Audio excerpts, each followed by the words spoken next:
I'm David Monk, after-school STEAM educator with Children's Museum Houston. This Brain Break is brought to you by the Brown Foundation. Check it out. Today, we're going to make a healthy snack chock full of nutritional value. So the items that you'll need are some apple slices, some granola, any kind that you like, peanut butter, and a butter knife.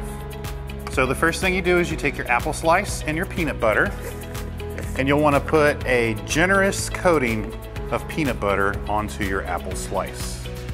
Make sure you get both sides. And it doesn't have to be perfectly even, because remember, food is actually art, and as long as you like it, that's all that really matters. So I'm gonna make sure I get a little bit more because I really love my peanut butter. And once you have your apple slice covered in the peanut butter, you'll take it and you'll roll it around into your granola, and that is how you make a healthy apple dip. Thank you for joining me for this Brain Break. Don't forget to follow us on social media and subscribe to our YouTube channel. We'll see you next time.